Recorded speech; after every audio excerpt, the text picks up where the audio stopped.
사람들은 다양한 모습으로 살아갑니다. 옳고 그름이라기보다는 방향과 정도가 다른 것이라고 할 수 있는데요. 예를 들어서 어떤 사람들은 더 많은 일을 하고 있는 것을 자랑스러워하고 어떤 사람들은 속도보다는 조금은 천천히 가는 삶에서 행복감을 느낍니다. 일보다는 가족과 함께 시간을 보내는 것에 가치를 두고 있는 사람들도 있고 돈보다는 건강하게 사는 것을 중요하게 생각하는 사람들도 있습니다. 물론 대부분의 사람들은 극단으로 치닫기보다는 균형 잡힌 삶을 살아갑니다. 방향과 정도가 다를 뿐 사람들은 어떻게 살아갈 것인지, 무엇을 위해 살아갈 것인지를 고민을 합니다. 이러한 고민의 결과가 살아온 환경과 함께 합쳐져서 한 사람의 가치관이 만들어집니다.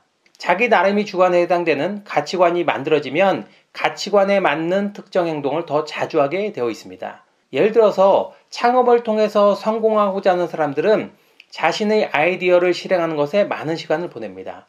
반면 천천히 가는 삶을 선택한 사람들은 더 많은 여유 시간을 확보하기 위해 노력합니다.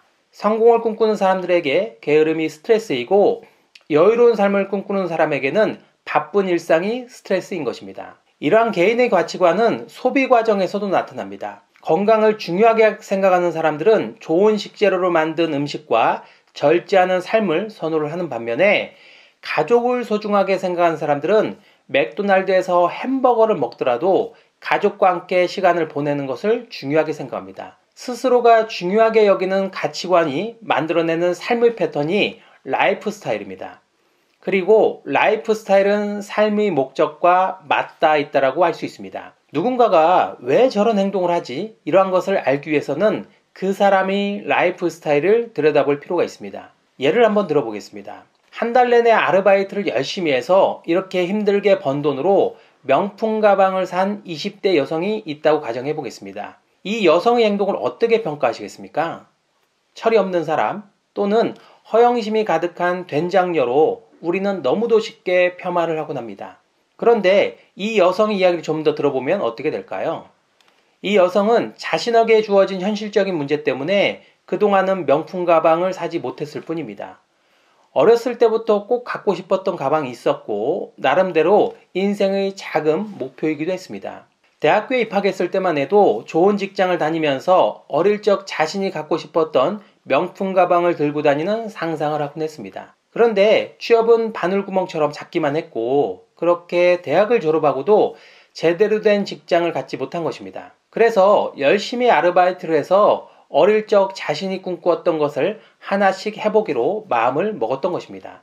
이렇게 놓고 본다면 아르바이트로 힘들게 번 돈으로 명품 가방을 산 것은 충동 구매를 한 것이 아니라 바로 자아실현이 될 수 있습니다. 물론 가상의 사례이긴 하지만 여기에서 강조하고 싶은 것은 보이는 현상만으로 한 사람의 행동을 분석할 수 없다는 것입니다. 그동안은 대부분의 소비자를 하나의 동일 집단으로 묶어서 해석을 하곤 했습니다.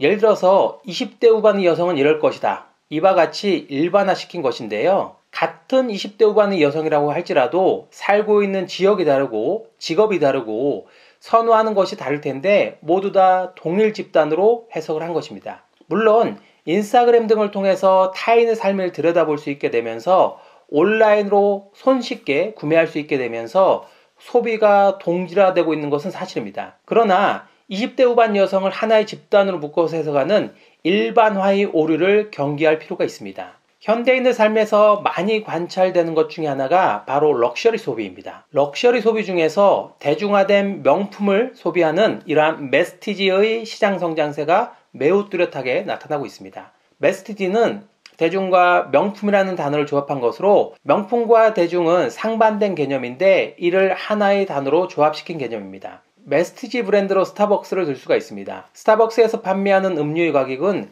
대부분의 사람들에게는 비싸게 느껴지는 수준입니다. 커피에 디저트 메뉴라도 하나 추가를 하면 한 끼 식사값을 훌쩍 넘어섭니다. 그럼에도 스타벅스 매장을 찾는 사람들은 항상 가득한데요. 스타벅스가 이렇게 사랑을 받고 있는 것은 럭셔리 라이프 스타일을 표현할 수 있는 곳이기 때문입니다. 사람에 따라 명품에 대한 거부감이 있을 수 있습니다. 때로는 럭셔리를 소비하는 사람을 한심하다라고 폄하를 할 수도 있죠. 그러나 아이에서 어른까지 빈도와 금액이 다를 뿐이지 나름대로 자기 관점에서 럭셔리 소비는 꾸준히 증가하고 있습니다. 인스타그램에서 스타벅스 해시태그는 800만 개를 육박합니다. 반면에 스타벅스보다 많은 매장을 갖고 있는 이디야는 이디야 해시태그는 50만 개도 미치지 못합니다. 스타벅스와 비슷한 규모로 보이는 투썸플레이스도 이디야와 큰 차이가 없습니다. 그런데 성수점부터 광화문점까지 서울에 6개의 매장이 전부인 블루보틀의 경우에는 블루보틀 해시태그가 33만 개를 넘어서고 있습니다. 스타벅스와 블루보틀은 자랑하고 싶은 장소인 것이고 이디야와 투썸플레이스는 가기는 하지만 상대적으로 자랑할 만큼은 아닌 것입니다. 물론 대중이 접할 수 있다고 해서 싸다라는 의미는 아닙니다. 대중적인 상품보다는 고가이지만 대량 생산을 통해서 합리적인 가격으로 명품의 느낌을 그대로 갖추는 것을 전제로 합니다. 최고급의 제품과는 가격과 급이 좀 다르지만 어느 정도 동질감을 가질 수 있도록 하는 것이 메스티지 상품입니다. 이런 방식으로 성공한 곳이 바로 중국 최고의 술로 꼽히는 마오타이주입니다. 한때 삼성전자보다 주가가 높다고 해서 관심을 받기도 했었는데요. 마오타이주는 중국 구이저우성 마이타이에서 전통 방식으로 만든 백주를 말합니다. 이름만 대면 알만한 귀빈들을 접대할 때 빠지지 않는 술로 떠오르곤 하는데요. 중국에서 백주가 차지하는 의미는 단순한 술 이상입니다. 마오타이주가 유명해질 수 있었던 것은 대중을 위한 명품 전략을 활용했기 때문입니다. 국빈 만찬의 사용되는 마오타이주는 한 병에 1억 이상의 가격이기 때문에 일반인들은 마실 엄두를 낼 수가 없습니다. 최고급 마오타이주는 양주에서 숙성 단계에 이르기까지 짧게는 수년에서 길게는 수십 년 이상의 시간이 걸린다고 하는데요. 따라서 가격이 비쌀 수밖에 없습니다. 그런데 대중을 위해서 비교적 저가의 술을 내놓고 있습니다. 대표적인 제품으로 500ml 한 병에 2,800위안, 우리나라 돈으로 48만원 정도에 팔리고 있는 페이텐 마이타오주를 들 수가 있습니다. 1억 원이 넘는 마오타이주는 마시기 어렵지만 48만원짜리 마오타이주는 조금 욕심을 내면 마실 수도 있습니다. 소득 수준이 높아지면서 자신만의 라이프 스타일을 추구하는 사람들, 실속형 고급 소비를 추구하는 사람들, 인스타그램 등에서 자신의 삶을 노출하는 사람들이 증가하면서 메스티지 상품에 대한 수요는 꾸준히 증가하고 있는 중입니다. 여기서 메스티지 상품은 단지 명품보다 가격이 저렴하다는 것만으로는 부족합니다. 최고가의 명품은 아니지만 합리적인 가격에 명성과 감성적인 만족을 줄 수 있어야 합니다.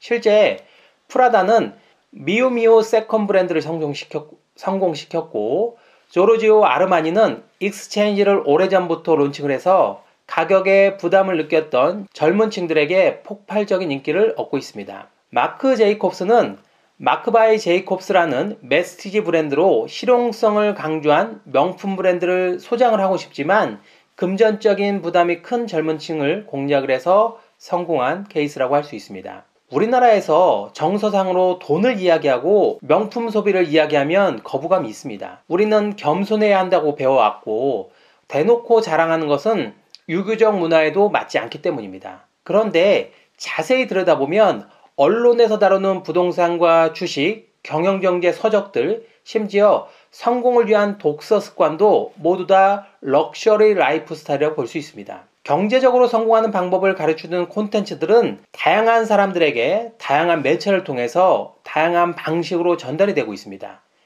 지금보다 경제적으로 더 나은 사람들을 끊임없이 유혹을 하고 있는데요. 부자가 되고 권력자가 되고 싶은 것은 어떻게 보면 인간의 본성일 수도 있습니다. 싸게 판매하는 것만큼 강력한 효과는 없습니다. 그러나 자신의 정체성을 표현할 수 있는 브랜드가 되면 더 많은 수익을 얻을 수 있습니다. 모든 기업이 가성비라는 고정관념에 사로잡힐 필요는 없습니다. 돈이 있는 사람들도 충분히 많이 있습니다.